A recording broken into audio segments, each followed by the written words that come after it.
Hey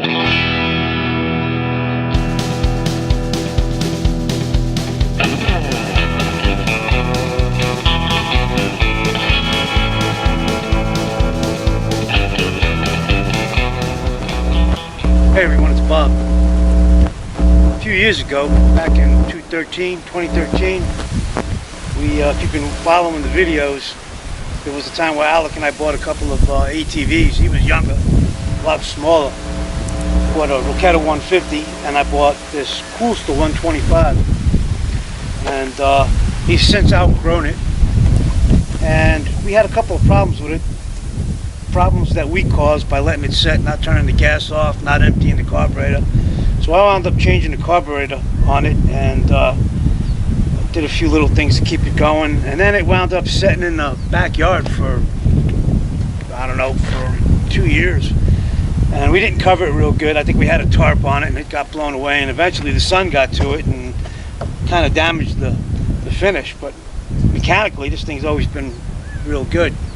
So we decided to go through it, and mechanically I couldn't get it started, and man, it's a new carburetor. Come to find out that the spark plug wasn't snugged up in the head, and there wasn't any compression, so no wonder.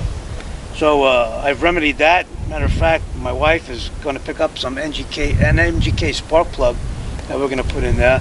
We changed the oil. It cranked up real well. It's an automatic.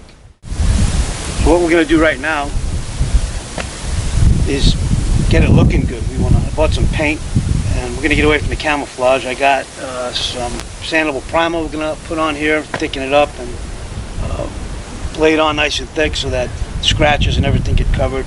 And I'm going to come back and clean it up real good. I'm not using it's a lacquer. I'm not using base coat, clear coat.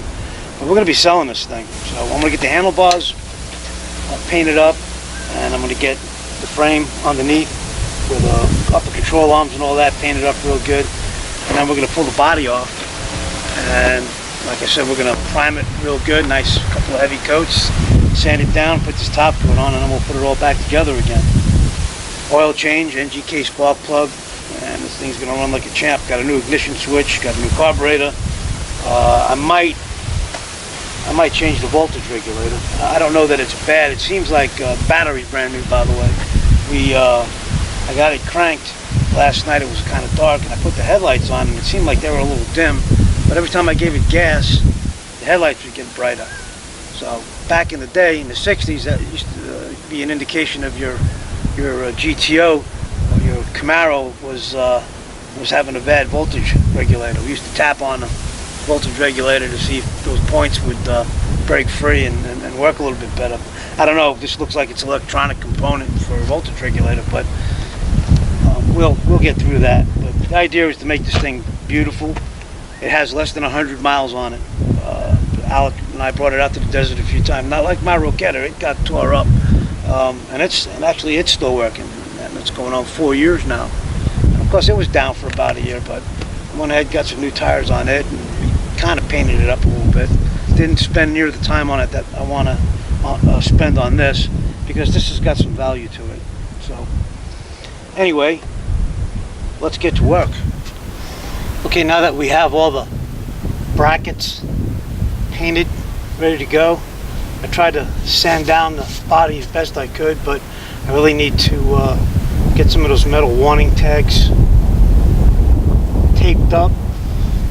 The only reason I'm keeping them is because I don't want to have holes in the body. So we're just going to tape them off, leave them there.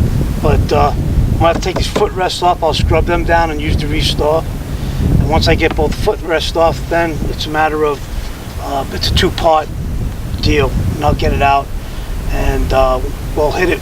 I'll sand it real good to get as much as the cracked up paint and clear and resin that's on the fiberglass. I don't know if it's fiberglass. It looks like fiberglass. Maybe it's hard plastic, but anyway, we'll get it, sand it down real good, and then it'll be time to hit it with the sandable primer. Like I said, I'll go thick with that and see if I can't get rid of some of the imperfections. This is not a Z28, but I want to do a good job. But there again, I understand that I don't have my paint guns. I have the Vilbus, I have the compressor, but between mixing the paints, and it's going to cost me $100 in paint after all is said and done. So I figured I'll just go get, do the best I can with a lacquer, a nice color, metallic lacquer. So here we go.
Well, that's both footrest.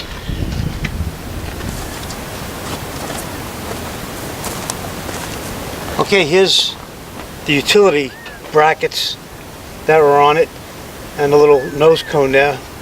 All we did was clean that plastic nose cone up a little bit and hit it with a little bit of a restore. Come up real good. And as you can tell from the finish on these frames, the Rust-Oleum truck bed liner did quite a nice job. I'm going to take another quick look at it, see if there's any areas. I put about 2.5, 3 coats on it all the way around. I had them hanging with a coat hanger so that I could get them real good. But did this last night. Like I said, it looks pretty good. Now we're going to sand on that fiberglass body a little bit before I pull it off. And we'll get it hung up, primed, and on to the next step.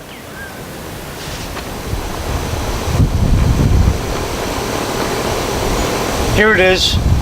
Finally got the body panels off of the frame.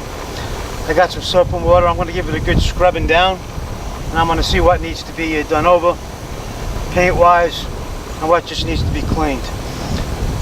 Again, waiting on some sandpaper and primer, and then we're going to go over that.